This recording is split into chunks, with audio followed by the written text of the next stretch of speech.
प्रभु यीशु मसीह का अनुग्रह और शांति हर एक को मिले जो आज हमारे साथ जुड़े हैं, और जितने लोग जुड़ना चाहते हैं सबका स्वागत है कि हम लोग आज साथ में मिल करके फिर से एक बार हम प्रभु का धन्यवाद करेंगे। और प्रभु ने हमें संभाला है, हर एक बातों में हमारी सहायता की है, सुरक्षित रखा है इस समय जबकि महामारी का प्रकोप चालू ओर है। और हम लोग इस बात कभी ना भूलें कि प्रभु इन सारे बातों से हमें सुरक्षित रखा हुआ है, इसलिए हम प्रभु का कोटि कोटि धन्यवाद करना चाहिए। वचन देखते हैं आज हम लोग यशायाह 38 अध्याय और उसका 1 से 21 पद में। आज ऐसे एक राजा के विषय में हम लोग देखेंगे, ऐसे राजा के बारे में जो राजा बीमार रहता है और उसको प्रभु की ओर से चंगाई मिलती है। जैसे राजा के विषय में देखते हैं। जी हाँ, उस राजा का नाम है हिजकिय्याह, राजा हिजकिय्याह। हिजकिय्याह के विषय में यहाँ पर लिखा हुआ है कि एक गलती की वजह से, उसकी एक गलती की वजह से बाबुल में बंधुआई की ओर से बरजानी की गई, क्योंकि जैसे पहले कहा जा चुका था कि हिजकिय्याह की बीमारी का कारण एक फोड़ा था। एक छोटा सा घाव जो होता है, फोड़ा था उसका बीमारी की वजह से। और ये सारी बातों का भविष्यवाणी यशायाह नबी कर रहा है हिजकिय्याह राजा के विषय में। वो कह रहा है कि वह फोड़ा होगा, फोड़ा की वजह से वो मर जाएगा। ये भविष्यवाणी प्रभु यशायाह के द्वारा उस राजा हिजकिय्याह के पास पहुंचा रहे हैं। और मगर इसी 28 का 2-3 पद को देखते, उसमें लिखा हुआ है लंबे जीवन, अर्थात लंबे जीवन के अंतर्गत हिजकिय्याह की प्रार्थना और लंबे जीवन की याचना नहीं है। मतलब कि उसके पास में लंबा समय नहीं है, तो प्रभु के लिए उसके पास समय बिल्कुल कम है। और वह प्रभु से वो अच्छी तरह से वो बात करना चाहता है। वो चाहता है कि हम प्रभु से बात करें। और हम देखते हैं कि उसी का ही 38 का 4 और 6 पद में बताता है कि हिजकिय्याह के लिए परमेश्वर का जो प्रत्युत्तर था, वो राजा की प्रार्थना का जो उत्तर था, वो परमेश्वर ने यशायाह के माध्यम से भेजा। जी हाँ, जब हिजकिय्याह को पता चलता है उस भविष्यवाणी के द्वारा कि वो बीमार पड़ने वाला है, उसका फोड़ा हो चुका है उसकी गलती की वजह से, और वो उसके पास समय नहीं, वो मरने वाला है, तब वह प्रार्थना करता है प्रभु के पास जाके दीवार को मुँह करके। और हम देखते हैं कि परमेश्वर है वो यशायाह भविष्यवक्ता के द्वारा, यशायाह नबी के माध्यम से वह राजा को उसके पास भेजता है, उसका उत्तर देता है। और क्या उत्तर देता है कि ठीक है, 15 वर्ष में तेरे आयु में और भी जोड़ता हूँ। आमीन। ये उत्तर राजा को, हिजकिय्याह राजा को यशायाह के द्वारा मिलता है। और इससे क्या होता है कि हिजकिय्याह को बहुत शांति मिलती है। किसी के साथ भी ऐसा हो सकता है, ये बहुत आम बात है। वही सब बातें हिजकिय्याह के साथ में हुआ, जबकि वो मरने वाला था, लेकिन प्रभु ने उसके जीवन में उस 15 वर्ष को जोड़ दिया और वह उसके जीवन में कथा शांति आ गई। और उसी का 7 और 8 पद में देखता है कि परमेश्वर उसे एक चिन्ह देने की बात करता है। परमेश्वर एक उसको चिन्ह देना चाहता है राजा हिजकिय्याह को। वो कहता है कि मैं तुमसे प्रतिज्ञा करता हूँ और मैं तुम्हें एक चिन्ह दूंगा। और मैं ऐसा चिन्ह के बारे में, जैसे पहले के लोग हैं वो समय को घड़ी से नहीं देखते थे, वो लोग समय को एक धूप घड़ी की अनुमान से देखते थे पहले, कि धूप अगर थोड़ा दूर जाता है तो कितना बजता है। छाया की वजह से लोग समय को निर्धारित करते थे कि हाँ इस समय 12 बजा है, 3 बज गया, 2 बज गया, 1 बज गया, ऐसा। तो प्रभु उसको कहता है कि मैं तुम्हें एक चिन्ह की प्रतिज्ञा दूंगा। था तो वो चिन्ह क्या होगा? वो समय, वो घड़ी, धूप की घड़ी, जो एक सीढ़ी के द्वारा उस समय को पता लगाया जाता था। और हम आगे देखते हैं, पढ़ते हैं तो लिखा हुआ है कि वो जो यंत्र था, वो धूप घड़ी जिसको बोल सकते हैं, वो जहाँ बनी हुई थी, और जैसे जैसे सूर्य है वो पश्चिम की ओर जाता था, जिससे लोग दिन के समय को जान पाते थे। जी हाँ, सूर्योदय से लेकर सूर्यास्त तक का सारा समय उसी धूप घड़ी, वो यंत्र हुआ करता था, उसकी वजह से वो लोग जानते थे।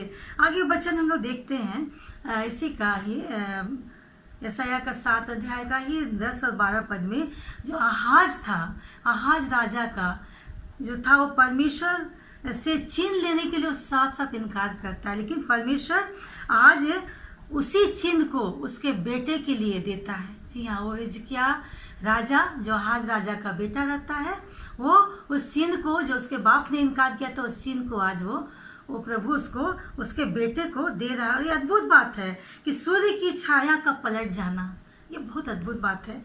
पता नहीं वो कैसे होगा, शायद ये हम लोग को हमारे समझ से परे, लेकिन प्रभु ने इस चीज़ को किया कि प्रभु ने उसके जीवन में जब 15 वर्ष को जोड़ा, तो यहाँ पर लिखा वचन हमें स्पष्ट रूप से बताता है कि उस समय जो सूर्य की जो रोशनी थी वो पश्चिम की ओर बढ़ रही थी, पर प्रभु ने उसको पीछे कर दिया, अर्थात फिर से उस रोशनी को, समय को पीछे कर दिया। तो हम देखते हैं कि प्रभु ये सारी बातें हैं, वो चिन्ह है, वो हिजकिय्याह राजा को देता है। और हम देखते हैं कि जो प्रकाश का जो किरण है वो एकाएक पश्चिम की ओर न जा कर के वो अपने दिशा को पीछे की ओर लौट जाता है। इतना बड़ा प्रभु परिवर्तन उस समय किया था। और ये कैसे हुआ था नहीं पता, हो सकता है कि पृथ्वी की परिक्रमा उल्टी पड़ गई होगी, नहीं तो ऐसे कैसे हो सकता है उस समय। तो ये अद्भुत बातें परमेश्वर ने एक चिन्ह के रूप में राजा हिजकिय्याह को दिया, ताकि वो इस बीमारी से बचे, उसके जीवन में 15 वर्ष को जोड़ा जाए।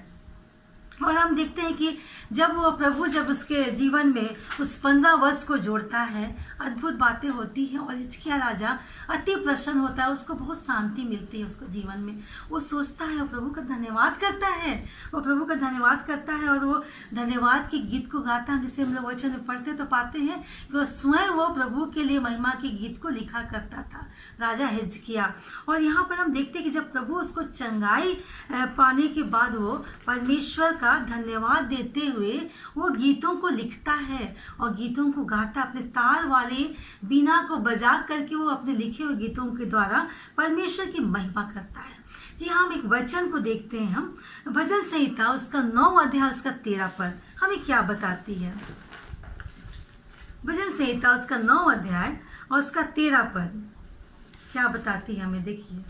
हे यहोवा, मुझ पर अनुग्रह कर, मुझ पर अनुग्रह कर, तू जो मुझे मृत्यु के फाटकों के पास से उठाता है, तू जो मुझे मृत्यु के फाटकों के पास से उठाता है। मेरे दुख को देख, मेरे दुख को देख, बैरी मुझे दे रहे हैं, मेरे दुख को देख जो बैरी मुझे दे रहे हैं। आमीन।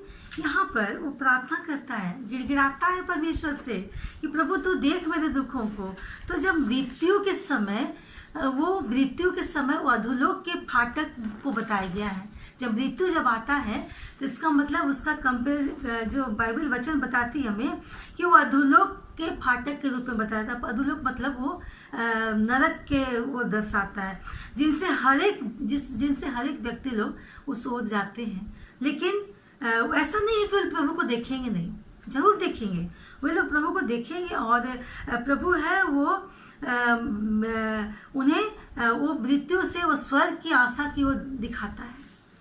प्रभु ऐसा करता है, जब अधोलोक की ओर जाते हैं तो प्रभु की ओर दृष्टि करने के लिए प्रभु देखता है कि हाँ वो लोग प्रभु की दृष्टि के, तो प्रभु ने उस अधोलोक से हटा करके वो स्वर्ग की ओर देखने के लिए वो आशा के प्रभु प्रकट करता है। परंतु वह इस जीवन में परमेश्वर की आशीषों को, आनंद को नहीं प्राप्त कर सकता है। जी हाँ, क्योंकि उसके जीवन में दुख है और वो मृत्यु के कगार में पहुंचा हुआ है और अधोलोक की ओर जा रहा है। इसलिए यहाँ पर हिजकिय्याह राजा के बारे में बताया जा रहा है कि वो संसार के वो सारे आशीषों को वो उसका आनंद नहीं ले पाता, वो बिल्कुल अकेला हो गया, उसके पास कोई मित्र नहीं थे, वो मित्रहीन हो चुका था। और उसका जो घर था, उसका शरीर था, सब कुछ टूट गया था, पूरी तरह से वो दुख में डूब गया था। और वह हिजकिय्याह की बीमारी ऐसी थी जैसे परमेश्वर है वो शेर के समान उसके हड्डियों को तोड़ रहा है। मतलब यहाँ पर उदाहरण को दिया गया, मतलब उसका कष्ट इतना ज़्यादा था, फोड़े का कष्ट उसको था, और जो मृत्यु का जो कष्ट था इतना बड़ा कष्ट था, जैसे उसको लगता था कि परमेश्वर है एक शेर के समान उसके हड्डियों को तोड़ रहा है। ऐसा कष्ट यहाँ पर उसके बारे में बताया गया। ऐसा उसको भीतरी उसको पीड़ा का अनुभव हो रहा था, उसको दर्द हो रहा था और ये अनुभव कर रहा था। हम नहूम का 2 अध्याय का 7 पद को देखते हैं, क्या लिखा हुआ है। नहूम का 2 अध्याय का 7 पद क्या लिखता है। उसे नंगी करके बंधुआई में ले ली जाएगी जी और उसकी दासियां छाती पीटती हुई जी। पंडुकों के समान विलाप करेंगी। हाँ, देखिए यहाँ पर नीनवे के पतन के समय की बातें की जा रही है। जब नीनवे का पतन हो रहा था तो उसी प्रकार यहाँ पर उसके पीड़ा को, हिजकिया राजा के पीड़ा को यहाँ पर वर्णन किया गया है। किस प्रकार उसको दुख था, वो पंडुक के दुख, एक सारस का चिल्लाने के बारे में बताया गया है कि मैंने अनुभव किया पंडुक के रोने के, उसके दुख को मैं अनुभव कर सकती हूँ, क्योंकि हमारे घर में पंडुक का एक जोड़ा पिछले 1 साल, 1.5 साल, 2 साल से रह रहा है। तो मैं उसको अनुभव कर सकती हूँ कि जब उसके पंडुक है, जब उसका कोई बच्चा गिर जाता है, मर जाता है, तो पंडुक का उस रोने का अनुभव को, तो यहाँ पर वो उसके जो पीड़ा है हिजकिय्याह राजा का, वो पंडुक के उस विलाप के द्वारा उसको बताया जा रहा है। इतना ज़्यादा उसको दुख था, उसको पीड़ा था, और वो उसका जो कराहना था, उसका जो चिल्लाना था, वो सब कुछ दुख से भरे हुए स्वर के समान था। उस पंडुकी के सारस के दुख भरे स्वर के समान था। और हिजकिय्याह राजा समझ गया था कि उसे नम्र होना है। आमीन। हिजकिय्याह राजा समझ गया था। लोग देख रहे थे कि हिजकिय्याह राजा का जो मतलब दुख था, वो इतना वेदना से भरा हुआ दुख था। हम रोमियो की पत्री उसका 8 अध्याय का 28 पद देखते हैं।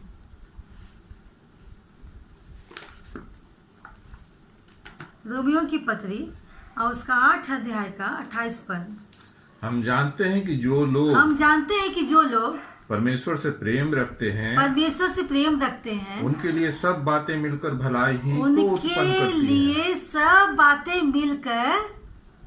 भलाई ही को उत्पन्न करती हैं। आमीन। हालेलुया। उन्हीं के लिए जो उसकी इच्छा के अनुसार बुलाए हुए हैं, जो उनकी इच्छा के अनुसार बुलाए गए हैं, अर्थात उन्हीं के लिए जो उनकी इच्छा के अनुसार बुलाए गए। आमीन।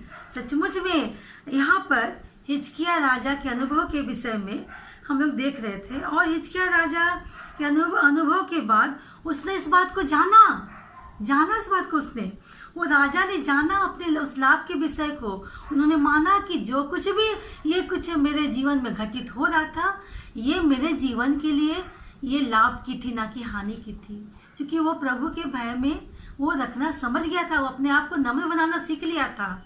तो उस भलाई को उन्होंने समझा और उन्होंने इस बात को माना, और प्रभु उसके जीवन में बहुत आशीषों को दिया था। हम भजन संहिता 30 अध्याय का 9 पद।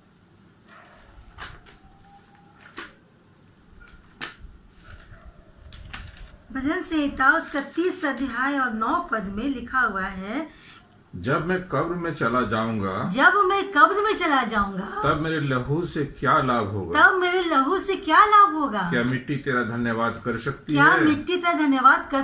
क्या वह तेरी सच्चाई का प्रचार कर सकती है? नहीं, कदापि नहीं। जी हाँ, ये वचन हमें बता रहा है कि वह समझ चुका था।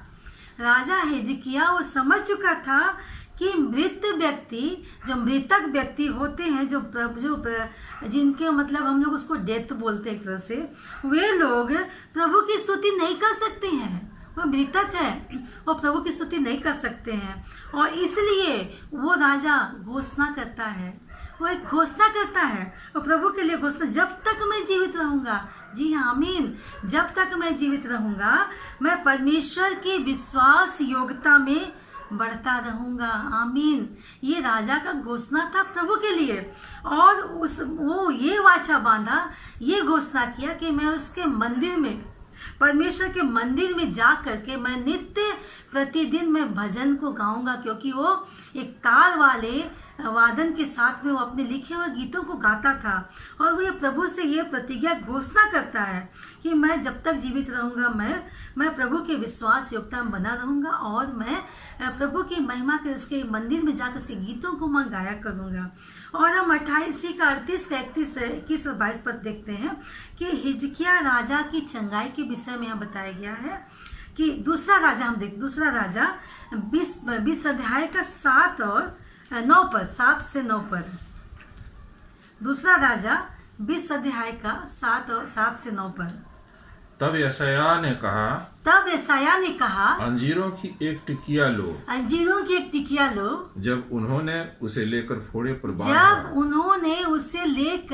उस राजा के हिजकिय्याह राजा के फोड़े पर बांधा, तब वह चंगा हो गया। आमीन। हिजकिय्याह ने यशायाह नबी से पूछा, यहोवा जो मुझे चंगा करेगा, मैं परसों यहोवा के भवन में जा सकूंगा। मैं परसों यहोवा के भवन में जाऊंगा।